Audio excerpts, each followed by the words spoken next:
कहते हैं जब गीदड़ की मौत आती है तो वो शहर की तरफ भागता है। सोशल मीडिया पर मालदीव के राष्ट्रपति मोइज़ू को लेकर यह मुहावरा ट्रेंड कर रहा है। भारत से विवाद के बाद मालदीव के राष्ट्रपति मोइज़ू चीन पहुंचे हुए हैं। वहीं मालदीव में उनके खिलाफ अविश्वास प्रस्ताव की तैयारी हो रही है। कुल मिलाकर भारत से विवाद के बाद अपने घर में घिर गए हैं मालदीव के राष्ट्रपति। प्रधानमंत्री नरेंद्र मोदी पर अपमानजनक टिप्पणी करना मालदीव की सरकार को काफी भारी पड़ता नजर आ रहा है। मालदीव सरकार टिप्पणी करने वाले अपने तीनों नेताओं को सस्पेंड कर चुकी है, मगर भारत के सख्त रुख से मालदीव की सरकार के सिर पर संकट के बादल मंडरा रहे हैं। वहां सरकार गिरने के आसार दिख रहे हैं, क्योंकि मालदीव में विपक्ष राष्ट्रपति मोहम्मद मोइज़ू को सत्ता से बेदखल करने की मांग कर रहा है। मालदीव के सांसद अली अजीम ने सोशल मीडिया प्लेटफॉर्म एक्स पर सरेआम सरकार के खिलाफ अविश्वास प्रस्ताव लाने की मांग की है। उन्होंने लिखा कि मालदीव के राष्ट्रपति मोहम्मद मोइज़ू को उनके पद से हटाने के लिए कदम उठाए जाने चाहिए, यानी भारत विरोधी कदम उठाकर मालदीव की सरकार ही खतरे में पड़ गई है। मालदीव के पूर्व खेल मंत्री अहमद महलूफ ने कहा है कि भारत के बॉयकॉट का मालदीव की अर्थव्यवस्था पर गहरा असर पड़ेगा। मुझे चिंता है कि हमें दोनों देशों के बीच विवाद का खामियाजा भुगतना मुश्किल होगा।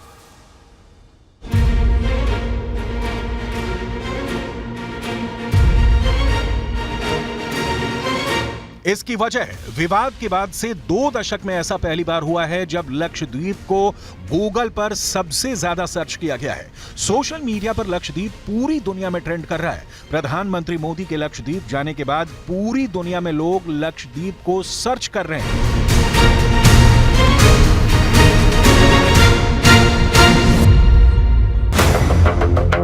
इस पूरे विवाद पर न्यूज 18 इंडिया ने लक्षद्वीप के प्रशासक प्रफुल्ल पटेल से बात की।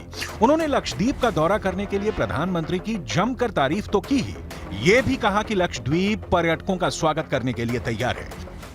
सच बताए तो जो होना चाहिए इतना 7 दशक तक नहीं हुआ है, वो पीड़ा का विषय है।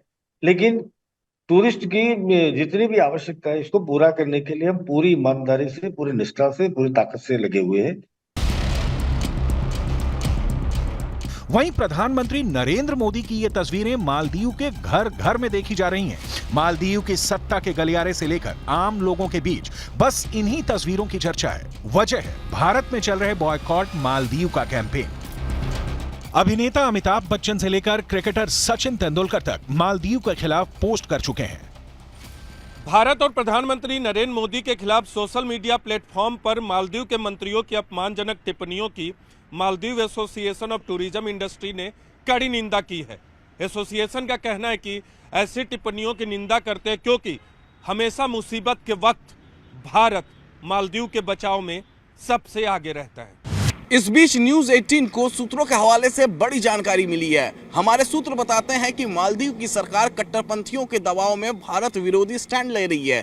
दरअसल मालदीव के कई ऐसे नेता हैं जो ड्रग डीलरों और कट्टरपंथी गुटों से फंडिंग ले रहे हैं। ये कट्टरपंथी गुट भारत से नफरत करते हैं, लिहाजा इन्हें खुश करने के लिए मालदीव की सरकार ऐसे कदम उठा रही है जो भारत विरोधी है। इस विवाद का एक सिरा चीन से भी जुड़ता है। मालदीव के राष्ट्रपति मोइज़ू जब सत्ता पर काबिज हुए थे तो वह इस नारे के साथ आए थे, इंडिया आउट। उन्होंने कसम खाई थी कि मालदीव से भारत के सैनिकों को वह वापस भेजेंगे और इस पूरी कवायद के पीछे मास्टरमाइंड चीन को माना जा रहा है।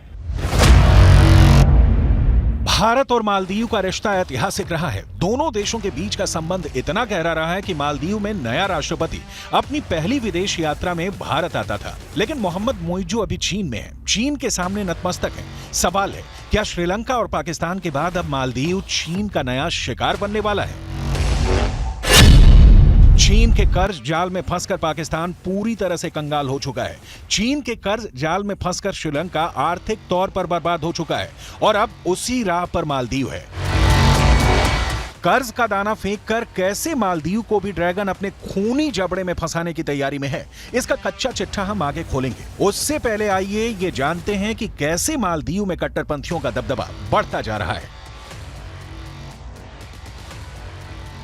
न्यूज़ 18 की इन्वेस्टिगेशन में मालदीव के बारे में बड़ा पर्दाफाश हुआ है। खुफिया रिपोर्ट्स के मुताबिक मालदीव की बनी नई सरकार और यहाँ के राष्ट्रपति कट्टरपंथियों के हाथों की कठपुतली बन चुके हैं और बैकडोर से सरकार पर पूरा कंट्रोल इन्हीं कट्टरपंथियों का है। यह रिपोर्ट सामने आई है कि मालदीव के राष्ट्रपति ने कट्टरपंथी संगठनों से ये वादा किया था कि वो हर हाल में भारत को मालदीव से आउट करके ही दम लेंगे और इसी एजेंडे को पूरा करने के लिए मालदीव की जेलों के जरिए आतंकियों और ड्रग तस्करों का नेटवर्क मजबूत किया गया है।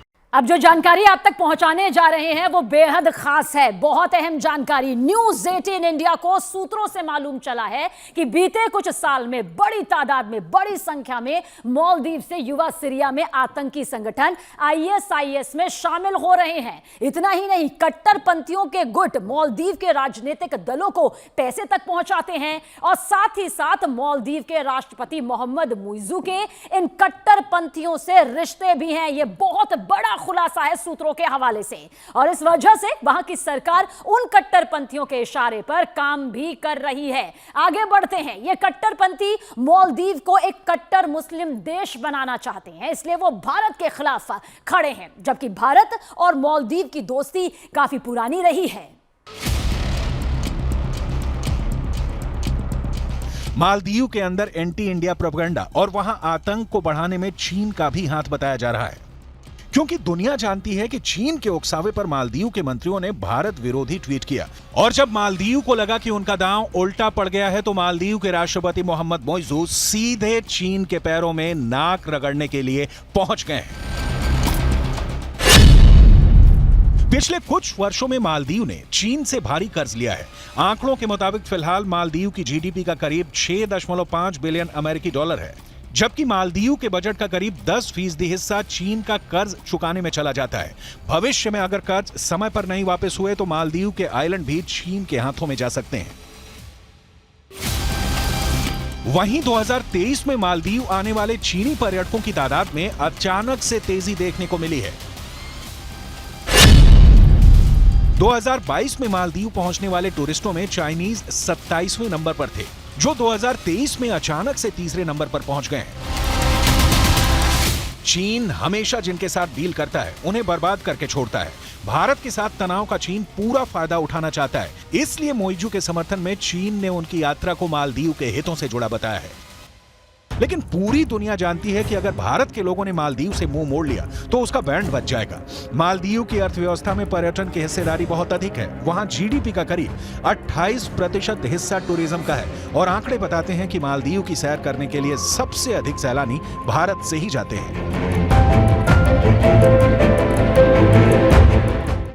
पर्यटक सैलानी किसी भी देश की अर्थव्यवस्था का सबसे मजबूत हिस्सा माने जाते हैं। ये वो सैलानी होते हैं जो किसी भी देश के विकास में अपनी महत्वपूर्ण भूमिका निभाते हैं। इसका जिक्र करना इसलिए जरूरी हो जाता है क्योंकि ये आंकड़े बताएंगे कि किस तरह से मालदीव जाने वाले सैलानियों की संख्या बढ़ी। लेकिन जो विवाद इन दिनों सामने आया है, जिस तरह से मालदीव ने अपना ये बयान यहां पर सामने रखा, उनके मंत्रियों के जरिए बयान रखा गया, उसके बाद अब यही कहा जा रहा है कि मालदीव की तरफ न रुख किया जाए। आम से लेकर खास में गुस्सा है। आंकड़े देख लीजिए, साल 2020 में 63,000 ऐसे सैलानी रहे, भारतीय सैलानी, जो कि मालदीव में गए। इसके अलावा साल 2021 में यह आंकड़ा देखिए, 63,000 से बढ़कर 2,91,000 तक पहुंच जाता है। कोई छोटा आंकड़ा नहीं है। मालदीव की तरफ रुख करने वाले सैलानियों की जो संख्या है वो लाखों तक पहुंच जाती है। साल 2022 आप देखिए, 2,41,000 सैलानी मालदीव जाते हैं। लेकिन जिस तरह का बयान उनके मंत्रियों के जरिए सामने आया है, अब इतनी तो यहां पर तस्वीर तय नजर आती है कि हालत आगे खस्ता हो सकती है। अब साल 2023 यानी कि जो गया हुआ साल है, उसमें देखिए 2,09,198 जो सैलानी हैं वो मालदीव की तरफ रुख करते हैं भारत की तरफ से। लेकिन अब ये पूरा विवाद जो सामने है, इसका खामियाजा मालदीव को, उसकी अर्थव्यवस्था को पर्यटन के लिहाज से भुगतना पड़ेगा। ऐसे में अगर भारत मुंह फेरता है या भारत के लोग यहां जाना बंद कर दें तो मालदीव में आर्थिक संकट गहरा हो जाएगा। इसका मालदीव को आर्थिक तौर पर भारी नुकसान उठाना पड़ेगा। रही बात भारत के साथ मालदीव के व्यापार की, तो साल 2023 में भारत ने मालदीव से जहां 41.02 करोड़ डॉलर का निर्यात किया था, वहीं 61.9 लाख डॉलर का आयात किया था। 2022 में निर्यात का आंकड़ा 49.54 करोड़ डॉलर का था, जबकि आयात का आंकड़ा 61.9 लाख डॉलर का था। मालदीव की अर्थव्यवस्था में भारत का बड़ा योगदान है और कई चीजों को लेकर वो पूरी तरह से भारत पर निर्भर है।